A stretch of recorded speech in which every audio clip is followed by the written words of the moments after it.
महत्वपूर्ण होगा। खबर उत्तर प्रदेश से है, जहां प्रयागराज के फाफामऊ इलाके में बड़ा हादसा हुआ है। प्रयागराज के फाफामऊ इलाके में बड़ा हादसा हुआ है। चंदापुर गांव में कोल्ड स्टोरेज की बिल्डिंग गिर गई है। हादसे में 4 की मौत हो गई है, 10 से ज्यादा घायल हो गए। मलबे में अभी और भी लोगों की दबे होने की आशंका है। फायर ब्रिगेड की टीम राहत और बचाव कार्य में जुटी हुई है। कोल्ड स्टोरेज में अमोनिया गैस टैंक भी फटा है। एसपी के पूर्व मंत्री अंसार अहमद का बताया जा रहा है ये कोल्ड स्टोरेज। तो ये बिल्डिंग ढही है, तस्वीरें भी आपकी टीवी स्क्रीन पर। जो जानकारी है उसके मुताबिक अमोनिया गैस का भी रिसाव हो रहा है। प्रयागराज के फाफामऊ में ये बड़ा हादसा आप कह सकते हैं।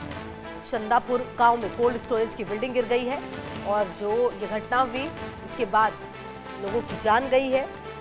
और साथ ही साथ आपको बता दें कि ये बड़ा हादसा सामने आया है प्रयागराज के फाफामऊ इलाके में। इस घटना के बाद आप देखिए कि 4 लोगों की मौत हो गई है, जबकि अभी भी अमोनिया गैस का जो टंकी है वो फटा है, रिसाव हो रहा है। ये जानकारी भी सामने आ रही है। 10 से ज्यादा लोग घायल हैं। एसपी के पूर्व मंत्री अंसार अहमद का ये कोल्ड स्टोरेज बताया जा रहा है। मलबे में भी अभी और लोगों के दबे होने की आशंका भी बताई जा रही है। फायर ब्रिगेड की टीम राहत बचाव कार्य में जुटी हुई है। प्रयागराज के फाफामऊ में ये बड़ा हादसा। अब देखिए, बड़ा सवाल है कि ये कैसे हुआ है, क्योंकि 4 लोगों की जान चली गई है, कई लोगों को बाहर निकाला गया है। उत्तर प्रदेश के प्रयागराज में सोमवार को करीब 1:30 बजे धमाके हुए। कोल्ड स्टोरेज की एक बिल्डिंग ढह गई। मलबे में कई मजदूर दबे हैं। अभी फिलहाल जो पुष्टि है वो 4 मजदूरों की मौत की है। मरने वालों में पिलक चौधरी, मशिंदर, ज्योतिष और जगदीश शामिल हैं। जगदीश प्रयागराज और बाकी तीनों बिहार के रहने वाले थे। हालांकि प्रशासन ने भी मौत की पुष्टि नहीं की है। प्रशासन लगातार रेस्क्यू ऑपरेशन जेसीबी से चला रहा है। अब तक कई लोगों को मलबे से बाहर निकाला गया है। एसडीआरएफ और एनडीआरएफ की टीम मौके पर मौजूद है। ये कोल्ड स्टोरेज सपा नेता और पूर्व मंत्री अंसार अहमद का है। जो प्रत्यक्षदर्शी है उनका यह भी कहना था कि पहले अमोनिया गैस स्टोरेज टैंक में विस्फोट हुआ, इससे आरसीसी पिलर स्ट्रक्चर ढह गया और बिल्डिंग भरभराकर गिर गई। आपको बता दें, अमोनिया गैस की बदबू करीब 1 किलोमीटर तक फैल चुकी है। ज्यादातर लोग मुंह पर कपड़ा बांधे हुए। घटना को लेकर लोगों में गुस्सा है। कई लोग जो है वो घायल भी हुए हैं। और आदर्श कोल्ड स्टोरेज नाम से ये बिल्डिंग हादसा फाफामऊ इलाके में थी। इसके मालिक सपा नेता और पूर्व मंत्री अंसार अहमद है। 27 साल पुराना कोल्ड स्टोरेज करीब 5000 स्क्वायर फीट जमीन पर बना हुआ है। इसमें 3 बिल्डिंग्स हैं। करीब 1500 स्क्वायर फीट एक बिल्डिंग ढही है और यहाँ 100 से ज्यादा लोग काम करते हैं। पुलिस ने कोल्ड स्टोरेज के मैनेजर और अंसार अहमद के परिवार के कई सदस्यों को हिरासत में लिया है। सीएम योगी ने मृतकों को 2-2 लाख और घायलों को 50,000 रुपए देने का ऐलान किया। उन्होंने घटना पर दुख भी जाहिर किया है।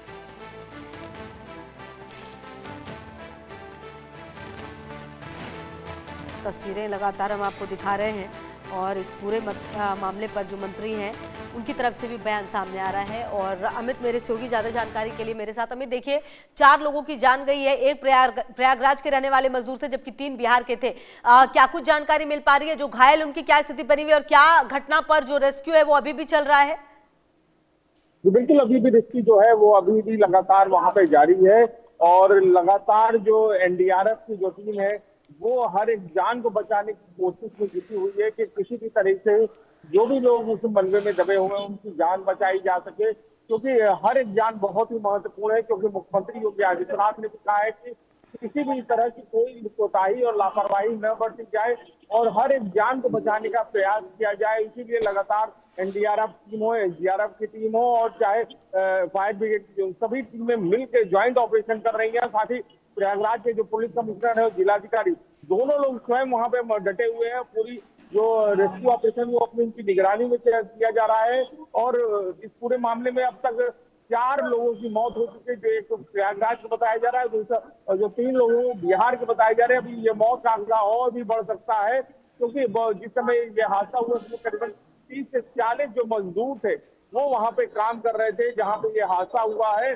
तो मृतकों की संख्या भी और बढ़ने की संभावना, क्योंकि जो भी वहां पे घायल अभी वहां से निकले उनकी हालत जो है काफी गंभीर बताई जा रही है। और वहीं बात की जाए तो पुलिस ने इस पूरे मामले में अभी तक कई लोगों को जो पूर्व मंत्री समाजवादी पार्टी के बाहुबली कहे जाते हैं अंसार अहमद जो है, उनके कई लोगों को हिरासत में लिया गया है। उनके परिवार के लोगों को हिरासत में लिया जा चुका है। लगातार पूछताछ की जा रही है कि आखिरकार ये कब का कोल्ड स्टोरेज था और कब इसका रिन्यूअल हुआ। तमाम तरीके की जांच है वो पूरी जांच जुट गई है। तमाम टीमें जो है वो अंसार अहमद की गिरफ्तारी की भी लगी हुई है, क्योंकि कहीं ना कहीं एक बड़ी लापरवाही जो है वो बढ़ती गई, जिसके चलते ये इतना बड़ा हादसा प्रयागराज में के फाफामऊ के चंदापुर जो गाँव है वहां पे देखने को मिला है। जी बिल्कुल। और कहीं ना कहीं अब देखिए जांच तो इसलिए भी अमित होगी कि ये जो कोल्ड स्टोरेज है वो काफी पुराना बताया जा रहा है, इसमें तीन तीन बिल्डिंग थी, क्या समय समय पर इसको चेक नहीं किया गया था और शायद यही बड़ी वजह है, एक लापरवाही की वजह से आज इतने लोगों की जान चली गई है। बिल्कुल, कहीं ना कहीं लापरवाही जरूर बरती गई है, चाहे कोल्ड स्टोरेज मालिक की तरफ से हो, चाहे कहीं ना कहीं प्रशासनिक अधिकारी जो भी रहा इसकी जांच किए होंगे जो कमियां, क्योंकि जब पुरानी बिल्डिंग थी तो इसको रिन्यूअल कैसे किया गया, तमाम ऐसे अभी सवाल है, इसके जवाब अभी आने बाकी है और देखना होगा इसमें जांच में क्या निकलता है, कौन कौन दोषी इसमें निकलता है और पुलिस किनके ऊपर FIR दर्ज करती है, तमाम ऐसे जो सवाल है अभी आने बाकी है। अब देखना होगा प्रयागराज पुलिस और प्रशासन इस पूरे मामले में क्या कार्रवाई करती है और अभी ये मृतकों की संख्या कहां तक पहुंचती है ये भी देखा हो, क्योंकि जो घायलों की संख्या दिन हर थोड़ी देर में बढ़ती जा रही है। तो क्योंकि 30 से 40 लोग उस समय वहां पे काम कर रहे थे, क्योंकि और भी जो साइट है वो अलग अलग डेटा चला रही है, लेकिन अभी 4 लोगों की जिलाधिकारी ने प्रयागराज को उन्होंने पुष्टि की कि 4 लोगों की पूरे मामले में अभी तक मौत हो चुकी है। जी और इस पूरे मामले में अमित ये भी देखना होगा कि इस घटनाक्रम के बाद जो प्रत्यक्षदर्शी उनका क्या कहना है, ये जो अमोनिया गैस लगातार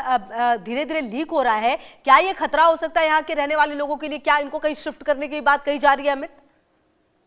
बिल्कुल, ये बहुत ज्यादा खतरे की बात है, क्योंकि अमोनिया गैस जो है करीबन 1 किलोमीटर के दायरे में जब फैला हुआ है, लोगों को सांस लेने में दिक्कत हो रही है, लोगों के आंखों में जलन हो रही है, तमाम ऐसी समस्याएं जो है लोगों के, इसीलिए रेस्क्यू ऑपरेशन में भी थोड़ी सी दिक्कत आ रही है, रेस्क्यू ऑपरेशन करने में भी थोड़ी कठिनाई आ रही है, लेकिन वहाँ पे स्पॉट लाइट वगैरह, हाई मास्ट लाइट वगैरह लगा के और जो रेस्क्यू ऑपरेशन है वो चलाया जा रहा है। तमाम तरीके की जो जांच है वो अब शुरू हो चुकी है। अब देखना होगा इस पूरे मामले में और क्या तथ्य निकल के आते हैं और क्या कार्रवाइयां देखने को मिलती है आने वाले समय में। तो पुलिस प्रशासन की तरफ से क्या कहा जा रहा है इस पूरे घटनाक्रम को लेकर?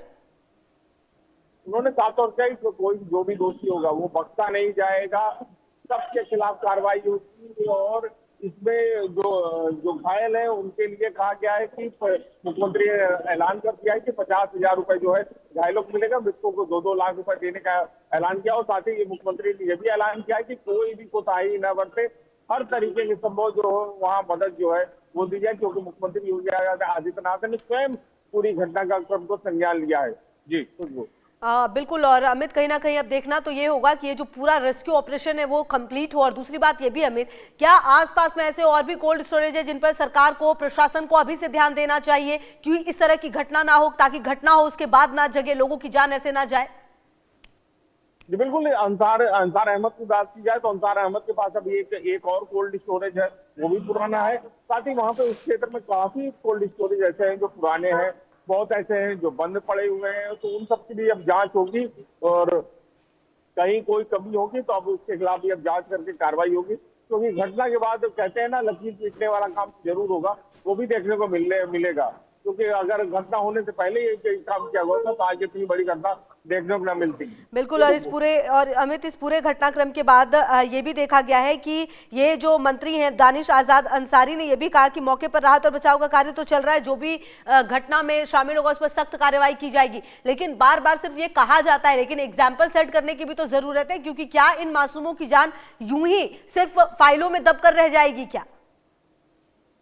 देखिए प्रयागराज के जो पुलिस कमिश्नर ने साफ तौर से कहा है कि हम हर एक बिंदु की जांच करेंगे कि किसने जांच करी, कैसे रिन्यूअल हुआ, तमाम ऐसे है जो सवाल है उनके हम जवाब निकालेंगे और हम ऐसी कार्रवाई करेंगे जो एक नजीर साबित होगी पूरे प्रदेश के अंदर। तो ऐसी कार्रवाई प्रयागराज के जो पुलिस कमिश्नर है वो करने का ऐलान किए हैं और उन्होंने कहा है कि हम इस पूरे मामले को बहुत ही गंभीरता से लिए हैं और इस पर सख्त कार्रवाई करने के उन्होंने निर्देश दिए हैं कि हम सख्त कार्रवाई करेंगे और स्वयं वो डटे हुए हैं, पूरी रेस्क्यू ऑपरेशन का स्वयं वो निगरानी कर रहे हैं कि कहीं कोई कमी न रह जाए। क्योंकि जब ऐसे मामले होते हैं, जब उच्चाधिकारी जब मौके पर होते हैं तो रेस्क्यू ऑपरेशन और भी गति से होता है, इसीलिए प्रयागराज के पुलिस कमिश्नर और जिलाधिकारी दोनों मौके पर डटे हुए हैं कि कहीं कोई कमी और कोताही न बरती जाए, क्योंकि हर एक जान बचाना वो महत्वपूर्ण है। बिल्कुल। अच्छा, आखिरी सवाल ये भी अमित मेरा आपसे होगा कि जो घायल है उनकी क्या संख्या है, उनको कहां पर एडमिट किया गया है, कितने लोगों की हालत सीरियस है इसमें? सभी की हालत काफी नाजुक बताई जा रही है और सभी को स्वरूप रानी हॉस्पिटल में एडमिट किया गया है, क्योंकि सबको कहीं ना कहीं सांस लेने में दिक्कत आ रही है, दम घुटा हुआ है, क्योंकि वो बिल्डिंग जब हुई तो उनको तमाम ऐसी चीजें हैं जो उनको समस्याएं हैं उनके अंदर। अभी जो मौत का आंकड़ा अभी और भी बढ़ने का आशंका है, क्योंकि जिस तरह से घटना हुई है, जो गंभीर रूप से अभी और जाए उनकी हालत काफी नाजुक है, तो अभी रात तक ये जो आंकड़ा है अभी और भी बढ़ने की संभावना है। और साथ ही जो मलबे में दबे हैं उसमें भी कुछ और भी 100 बरामद। बहुत शुक्रिया अमित आपका इन तमाम जानकारियों के लिए और हमारे साथ जुड़ने के लिए। बहरहाल इस पूरे घटनाक्रम